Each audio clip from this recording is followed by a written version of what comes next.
As they moved to the lower level, Mr. Abgel felt the horde coming, their twisted bodies crawling on every surface and closing in fast. He realized he could no longer pretend to be weak. He had to act quickly or be overtaken by Atasaya's nightmare. Mr. Abgel ran at Atasaya and slid between his legs to grab his sword. Knowing Atasaya's body well, Mr. Abgel knew he had only one chance to stop the father of the demons and prevent more from being born. He took it, driving his sword through Atasaya's thick hide and into his heart.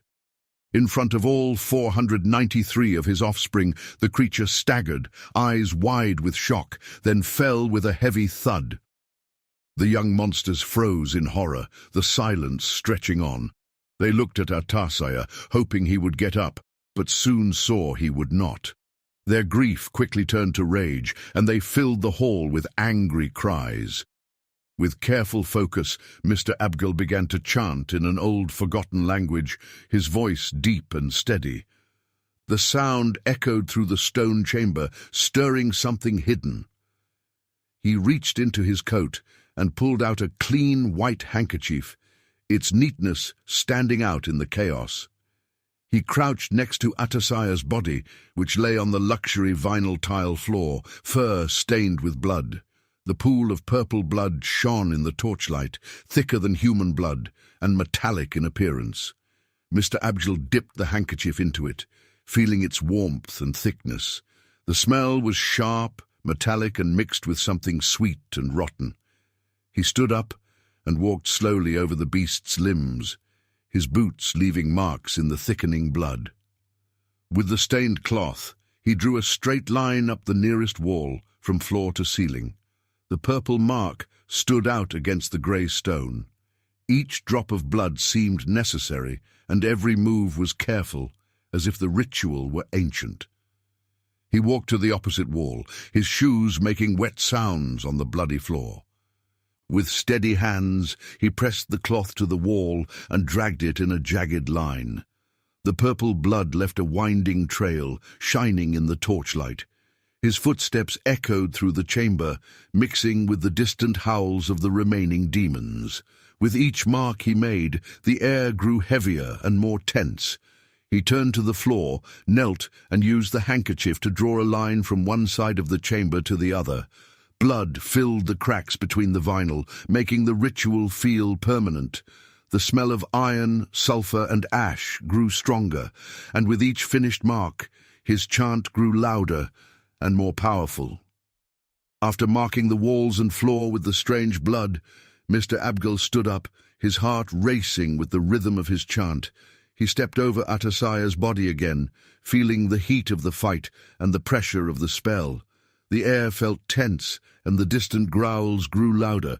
He drew his cane sword, a relic of twisted gold and bone, its hilt cool as moonlight and pulsing with old secrets. Every muscle in his arm thrummed with anticipation, a symphony of nerves strung tight as harp-strings. His gaze bored through the murk, fixing on the far wall where shadows seethed and coiled, birthing the snarling silhouettes of cannibal demons. Their eyes blazed, hungry furnaces of malice, as the air around him shimmered with spellfire, arcane lightning prickling the hairs on his arms and whispering promises of chaos. With a final echoing incantation, he sliced the air, sword trailing runes of violet flame. Magic erupted, coalescing into a barrier that shimmered and danced like the surface of a dream. Iridescent waves pulsed outward, rippling through the charged air and bending the light into impossible colors. The barrier hardened, humming with a hungry resonance that set the walls trembling. Tension thickened until the chamber seemed to pulsate with anticipation, dread, and the metallic perfume of blood. Power throbbed in the air, stretching every sense to a fever pitch. Mr. Abgel braced himself, knowing that in the next blink a blaze of fire would ignite. "We should be inside the hospital with Papa. We should be battling alongside him," Castor exclaimed, frustration swirling in his voice. He and his brother watched the flickering screen of Pollux's computer, where Mr. Abgel fought grotesque creatures in the hospital's halls.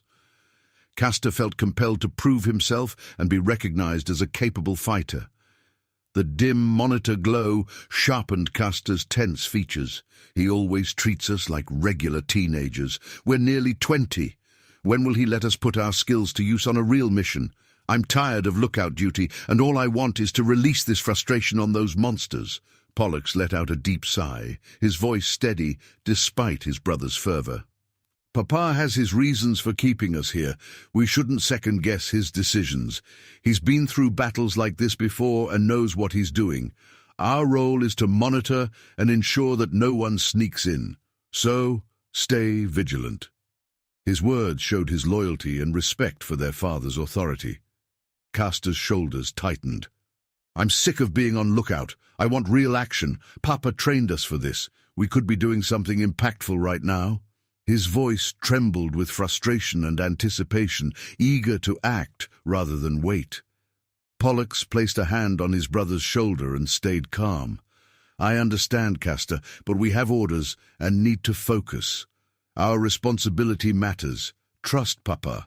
He probably has a plan. If we rush in, we could make things worse. Don't worry, Papa will be out soon. The tension between duty and the desire for action remained, but Pollux stayed loyal. As the grotesque legions surged forward, Mr. Abgel became stone, breath held, soul aflame.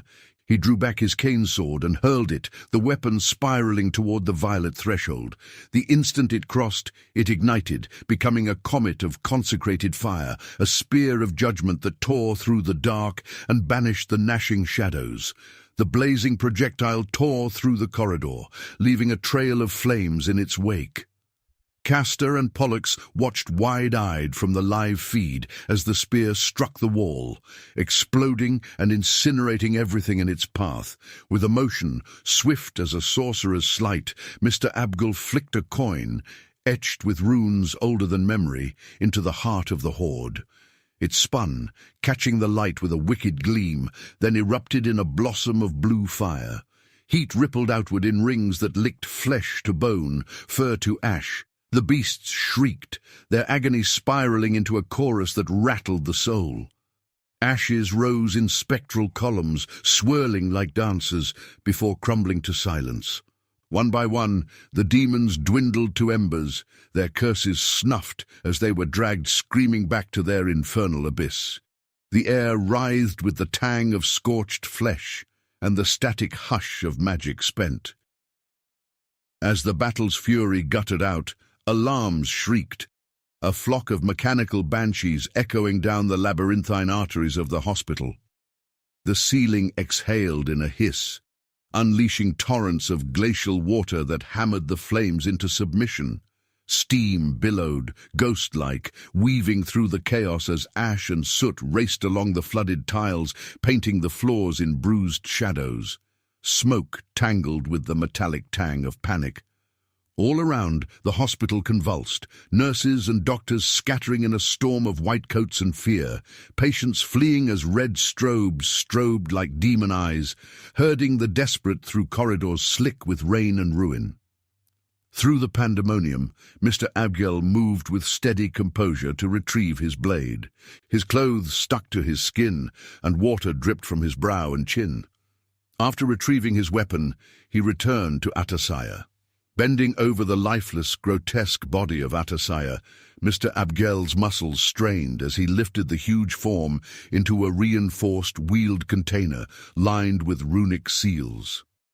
The polished blue surface shone under the emergency lights as he locked the lid, making sure none of the creature's energy could escape. After one last look at the ruined ward and the ashes left from the battle, he rolled the heavy casket out the back door. The wheels rattled over the wet tiles and puddles as he disappeared into the stormy night. As the hearse's engine rumbled, a low growl beneath the storm, Pollux and Castor kept their vigil. The darkness outside pressed against the windows, thick with secrets and the scent of rain. Their father hunted horrors in Neptune's haunted halls, leaving the twins to guard the threshold between worlds. Nightmares slithered at the edges, shape-shifting and snarling, but they never breached the circle. Each time the brothers outwitted a phantom, their bond tightened, a silver thread drawn taut against the dark. In other battles, the twins had faced nightmares that bled through the seams of reality. Shapeshifters spinning illusions, time-twisters sowing confusion. Exiled to the hearse, they met monsters in borrowed skins, lost wanderers, desperate beggars, wraiths in the guise of weeping children.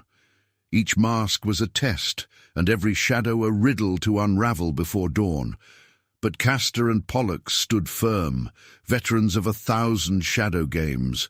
Danger pulsed in the air, a drumbeat just beneath hearing. Castor, restless as a caged wolf, nudged Pollux to keep watch in the hearse. Outside, the night thickened, and new terrors began to stir, testing the mettle of brothers sworn to never blink in the face of darkness.